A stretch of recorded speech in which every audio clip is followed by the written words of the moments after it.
Fleck Show is brought to you by Cup Foods and Affinity Plus. You have to do it. You gotta want to do it right now. Now, it's the PJ Fleck Show with Pierre Nugent, Ron Johnson, and Justin Gard. Let's roll. And welcome into another edition of the PJ Fleck Show, everybody. Joined as always by the head coach of Gopher football, PJ Fleck, alongside former Gopher wide receiver Ron Johnson, and the never gambling Justin Gard from KFan. I am Pierre Nugent.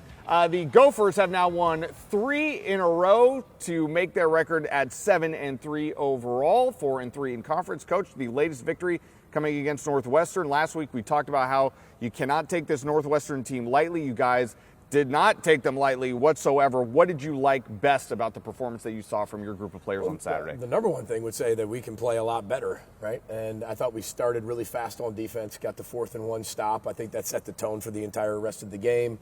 Offensively, it took us 3 drives to get moving, but we finally did. Their defense is a tough defense. I mean, they don't make mistakes. They're not going to beat themselves. They force you into a lot of different things and situations, and you got to find a way to play your best football. And once we got into a rhythm, though, I felt like we were in control of the game. But what I didn't like is we never put the game away, I felt like, until the very end, when there were so many opportunities for us to be able to do that. And it was more routine things that came into play there. And when you look at Evan Hall, 54 yards, Freeman, 16 yards, I mean, the defense rallied around.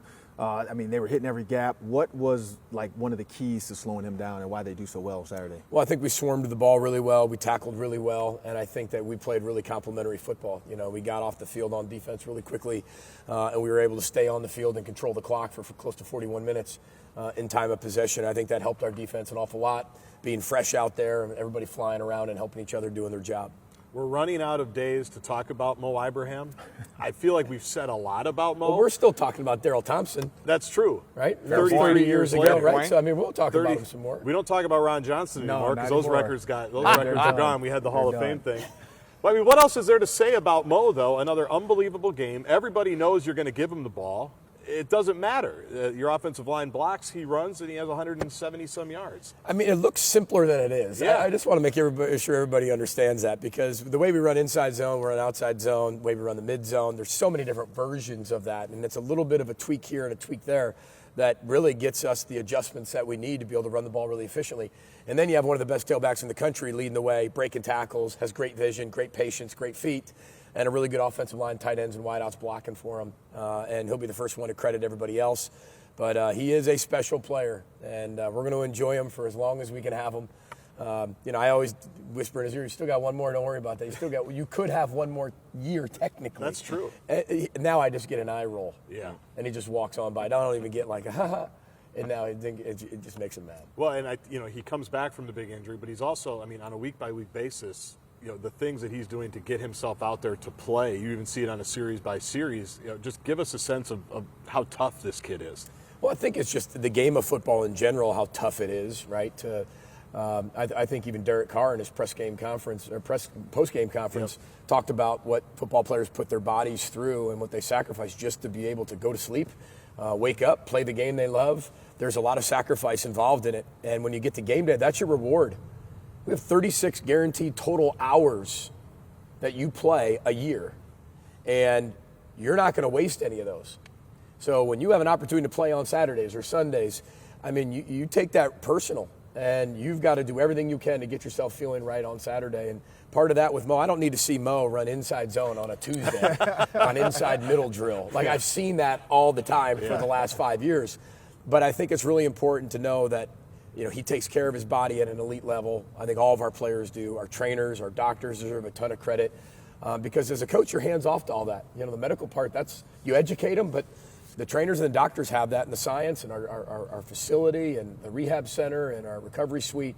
They take full advantage of that, and that shows that's a sign of a mature person and a mature team. Your defense forced 2 interceptions in the game against Northwestern. You have at least 1 interception in 8 of the 10 games played this year. What has enabled this secondary to just fly around the ball and force turnovers the way they have all season long? The lucky acorn. Yeah. Some of you might have heard me tell that story earlier in the week. My 9-year-old daughter Paisley gave me an acorn right before the game. She said, "Dad, come here." I said, "Okay." She goes, "I'm going to give you this acorn. It's lucky. I got one, you got one. You're going to win today, and your best players are going to make plays." I said, "All right," because she's heard me say that. Their best players make plays. And And there it was, the acorn. I said, we need a bunch of acorns next week too, so don't forget about the new acorns. I think it's just the preparation during the week that the safeties and the secondary have. They commit to the process of getting better. They commit to the film study on the unrequired work, and they can anticipate before things happen. I think that's the result of secondaries getting a lot of takeaways. She sounds like a coach in the making, too. Her name's PJ. We'll see. Oh, yeah. PJ, we'll see, yeah. When you look at, going back to, senior day, I remember my senior day. It's a huge, opportunity for seniors and families. You take a lot of pride in it as well because, again, these are kids that you've had, you've raised them since they were 18 and now they're going off into the world to be men. How do you take the emotional side of it with Tanner Morgan versus, because if he really wants to play, but, the medical staff's like he can't go, but could be his last, chance playing at home as a senior. How do you try to remove the emotions from that decision? Well, the doctors do it for you. That's the great thing about it is a lot of the things that Tanner's been through over the last week have been out of his control. He's getting a lot closer now, so that's really, really positive. So it's going to be a little bit more in our control as we go forward. But the hard part about senior day is knowing what all these young men have done for the University of Minnesota and how they've all developed in their own personal lives, socially, spiritually, athletically, academically, and now they get to go be real men and go out there and raise their own families and have their own children and come back to their alma mater anytime. But when your players are teaching you so much and you're a better person because of the people that you're coaching, you have the right people. And I'm a better coach, husband, father, person because of these seniors. And that's the best compliment you can give them. And it's a redshirt freshman that got to start last week. We'll see about this Saturday. But what did you see from Ethan? First time at home where he was the starter. And, we had him at Penn State. We talked about that. But what did you see from him? Well, first of all, he's incredibly talented, right? And I think there were a few things that he would love to be able to have back. One ball slipped out of his hand. One of the field outs that he threw over the head of one of our players, and then didn't throw an accurate post route, which if we catch 2 of those, it's 2 touchdowns. But those are the things he's going to have to go learn. I mean, a part of building leather skin is from all the scars that you build. He hasn't gone through the failing yet, and that's necessary to be successful. He can take his failings and learn from them. And he also made some great plays with his feet and got us in some huge third downs and got us out of some third down situations that I thought he made some great decisions on. So overall, I thought he did really well. He also showed what he is capable of doing, but not only that, showed us some things he's got to be able to work on that you don't even really think about.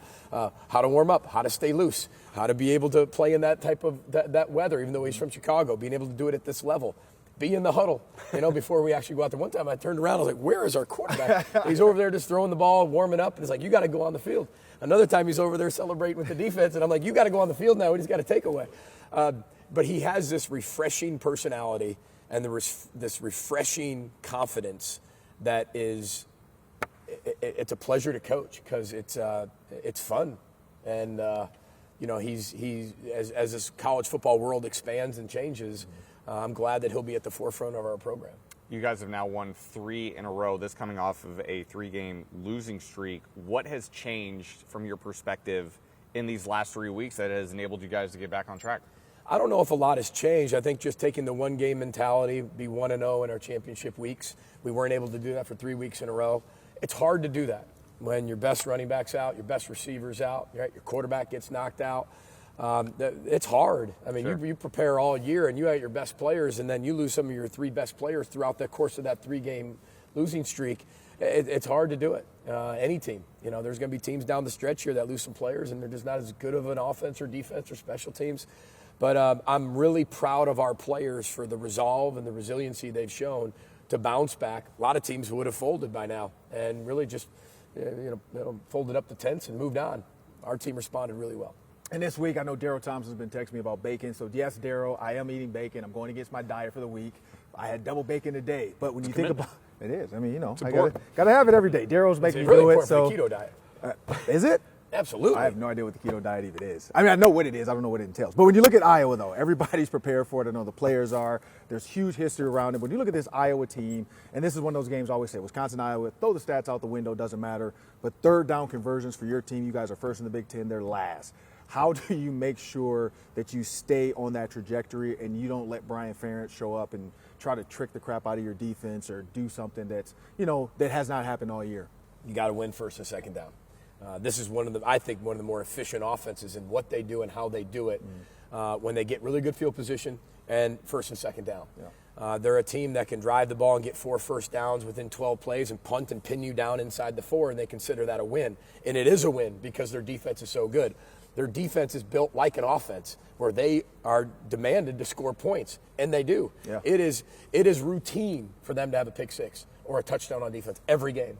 It's almost routine to have 2 of them. JG was talking in our radio show. They had a game where they were up 7 points, but it was 2 safeties and a field goal. Yeah. You would never have put that together, but that's the style that they play with, and that they're really good at what they're doing, what they do. And it's a huge rivalry game, and we obviously know that. And you talk about your 2 quarterbacks, Tanner Morgan, Ethan Kaliakmanis. How do you prepare them for the fact that Iowa is going to try to show them something that's not really there, because they want that turnover, they want that interception. So not to say take what the defense gives you, but if you see the read, I heard the guys on the announcer saying it, if your tight end's open in the flat, let's throw it to the tight end right now. Don't try to go for the home run. Take the tight end, let the big boy run. Yeah, I think that they're doing a little bit more. They have a little bit more adjustments than they had in the past. They used to just line up and play. Yeah. And they have just small little tweaks here. They're not changing the style of their defense, just a little bit of an alignment here, an alignment there that just are complicated enough to throw a wrench in it. Just how we were talking about how many things we do on inside zone, outside zone, and mid zone to be able to kind of make it easy us, complex you. They do a really good job of that. And they force you to play really well and almost perfect. And I think that's a sign of a really good defense where they don't beat themselves, they force you to beat yourself. And that's why they've had success that they had on defense. It is a 3 o'clock kickoff at Huntington Bank Stadium this Saturday against Iowa. And when we come back here on the PJ Fleck Show, we'll be joined by one of the defensive leaders on the back end of this defense, Jordan Howden, on set with us to talk about what we can expect against the Hawkeyes this Saturday. That's next on the PJ Fleck Show.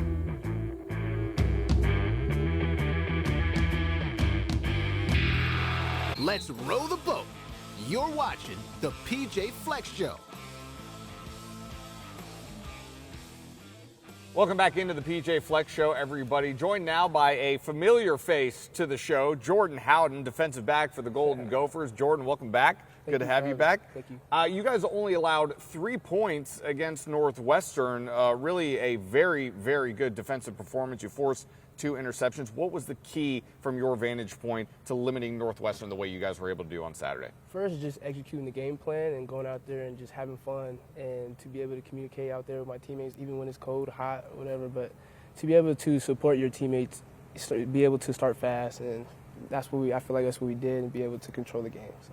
And when I talked to a former safety, Roy Williams, PJ knows who that is, played for the Cowboys, and he and I were talking last night about safeties, and he brought up Minnesota because I don't know why, he was watching the game or something, but he brought up as fast as you guys play, it's like you see what you see and you go.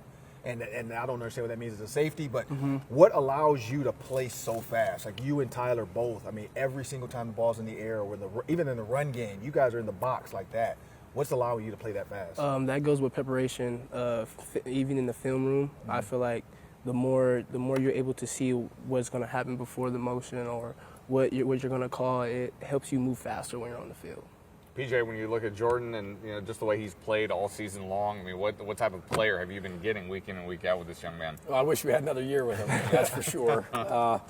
He's a great story, and I embarrass him all the time, and he hates when I talk about him. But, Jordan originally came here as a walk-on and earned a scholarship very quickly. And if you think back to when Antoine got hurt first against the Maryland game, this was his replacement as a freshman. Out went young Jordan Howden, and never looked back after that, and started from that day forward, and has been a great leader on this team. And more importantly, I think Jordan's grown up into an unbelievable man. He's always been a really good person, but watching his growth as a man has been it's inspiring. He's going to be a great husband, father, whatever he decides to do, great NFL player and beyond. I mean, he's just an amazing young man with, the world's his oyster, and it's going to be a lot of fun to see what he does. When you think about a player like this, again, senior day, how hard is it to hold the tears back sometimes? Because it's like you said, you only have so much time with these kids, and it's like, it's like when a parent sends their kid off to college, you're now sending your kid off into the world. Like how tough is that sometimes to? I think I'm getting more emotional as I get older. They could never break me before, and I thought that was that macho toughness. And now there's commercials I watch, and I'm like, man, that was a really good commercial. But it is an emotional time because these young men have poured in so much to the University of Minnesota, into each other, but more importantly into their own lives. And this is not easy to do. and especially here in this culture, in this program. Doesn't mean it's bad, it's just hard. Every area of their life, they're held accountable to an incredibly high standard. And they all sign up for it by saying, I want to become elite, or I want my life to matter. I want to do something really special with my life. Well, if you're going to do that, you're going to have to be able to sacrifice an awful lot. And academically, athletically, socially, spiritually, serving and giving, there's no better example of what Row the Boat culture is all about and our program's about than Jordan Howden, and he's earned that. And Jordan, like we were saying, your time is ticking away here at the University of Minnesota, but there's still one last thing on the list I think you probably want to accomplish, and that's beat Iowa during your time here. What is it going to take to get a victory this week? What kind of challenges does Iowa pose? Well, first, we know how important the game is to the state, our fans, and pretty much us seniors. Just go out there and be able to play us, have fun, and just do what we got to do to be able to get that pick back. And when you think about your swag, like I can already tell with the jewelry and everything. And Tyler Newman's on the show, and he said he's the swaggiest, on that defensive side. So if you had to, match his energy, because I look at Patrick Peterson, Harrison Smith, they're always talking about, like, if we're wearing white shoes, we're doing it together. If we're wearing this glove, we're doing it together. Right. I can tell you guys love to match each other's energy. But, is he more swaggier than you? No. Don't listen to that. Don't listen to that. So are you a true believer of, look good, play good, and then, just get into the game, but you guys can trust it, because PJ talks about trust, and you guys seem like you trust each other. If it's cover two, you know where you're supposed to be. If he's supposed to be in the box and you're back, you got his back. Yes. How is that communication sometimes when you can't talk and you're just like, I got to trust this guy's going to go up there and I'm going where I got to be? Like you said, it's all about trust, and that comes with the time and preparation. Be able to communicate even when you can't hear or see, because that's going to happen within a game. Yeah. But be able to trust that person, that does take a lot. But for him to see that happen, then it takes a lot of time. So. And as a senior, when you leave, you're done. Like, right. After this is your last game at TCF Bank Stadium, unless they put a bowl game here, which who knows, I don't think they will.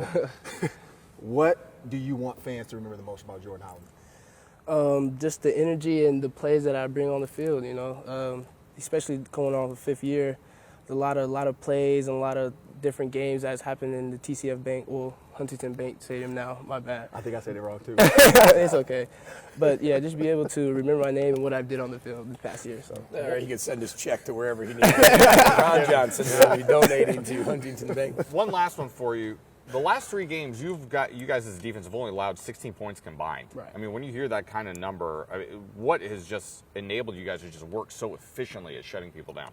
Starts with practice. Be able to take every play like it's a game rep. So when we do get on the field, it feels the same. So you practice good, and you play good. So. Well, we're certainly looking forward to watching you play against Iowa. Continued health and success. Thanks again for joining. We might as well rename it the Jordan Howden Show at some point. But you got to talk to PJ about that. No, you can have it. Yeah, you can definitely have it. Thank you, Jordan. We appreciate it. Share it with Ron, but you can have it.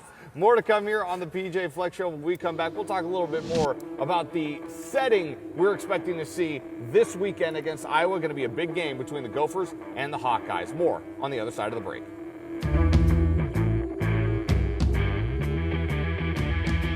Welcome back to the PJ Fleck Show. Let's row the boat. Welcome back, everybody, into the PJ Fleck Show. I know we've talked about the Iowa game already. We're going to talk about it a little bit more. Coach, I know people, I'm sure, are running up to tell you, hey, you guys haven't beaten Iowa in 8 years. I'm sure you love hearing that all the time. Never heard that before. No, I know. But, when you look at the scene, and it's going to be cold, and it's going to be intense, just what kind of atmosphere are you expecting? Are you surprised with that, the Miami kid? Yeah, I right? did. Listen, I'm going to be at the game. I'll just be watching the game from the comfy confines of the press box. Way to gut it out, man. Yeah, I know. Way to gut it out. I am I'm gonna be here right there on the for the viewers. I'm here for the Fox 9 viewers. Listen, I think both teams will be very comfortable with the weather. I don't glad. think that'll affect either team, but this is one of the greatest rivalries in all college football. I know our players can't wait for Saturday. They've had a great week of preparation so far. Well, Pierre needs the message you gave your team. If you don't like this weather, don't come to Minnesota. And that's what you say, right? You go, it's November. If you don't like it, no one forced you to come here, big boy. I still get paid either way, so it's okay. No one forced you to come here. I know, it's true. Mr. Sacramento. I know, it's fair. right. Get the show back on the rails. Fair. Cody Lindenberg led the team in tackles. That boy, Ron. Get back, man. But when you watch him play, and I said this about Mariano, Jordan, Tyler, all these guys are playing fast. Like, it feels like they all know what's going on. You don't see guys looking around for who they're supposed to go to. But Lindenberg, his growth now being added to this defense. Well, I tell you, he's been the gem of the defense in terms of true growth. If you would have told me, again, we know how good of a player he's going to be. But a year and a half ago, he wasn't anywhere near where he is now, and I think that's a credit to him. It's a credit to our coaching staff, the unrequired work that his teammates continue to put in around him. He's a student of the game. He's I would consider one of our best players on defense already. When you look at Ja Joyner and look at him, those are two guys we needed to perform at a really high level this year for us to be able to have success in November. And they're both playing really, really well right now. And Cody deserves everything that he gets because he is a phenomenal person, phenomenal player, and his best years are ahead of him. I mean, we got a lot of years left with Cody, and they're going to be fun. On the other side of the ball, Brevin Spann-Ford was kind of unlocked about a year ago at this time, the Indiana game you were at, Ron. How has he developed as a guy who had some injuries kind of along the way, but has clearly been very durable for you this year? Yeah, I think he's really grown up a lot. I think he's really come into come into form. I think he's really taken his body a lot more serious than he has in the past. Not that he wasn't, he's just way more invested in his body. And you can see the results on the field. I mean, he was a late bloomer to begin with, right? And I remember recruiting him. He was a great basketball player. We're like, will he get big enough? And now look at him. So he still definitely has another year of eligibility. We'll see if he uses that as we go forward. I told all the guys, I said, now fans, don't freak out. Because I told them, I said, if you have any doubt whether you're going to come back or not and you have an eligible year, still walk. Because if you do decide to come out, you at least get senior day. So I know there's probably going to be a lot of shocked people out there going, wait, he's got another year. He's coming out right now. Don't panic. We'll work on it. So. Yeah, he's certainly developed into a big-time weapon for this Minnesota offense, and we can't wait to see him and all the other Gophers this Saturday. A big game. It's rivalry week, people. Minnesota and Iowa. Kickoff scheduled for 3 o'clock on Saturday at Huntington Bank Stadium. We'll see you back here next week for another edition of the PJ Fleck Show.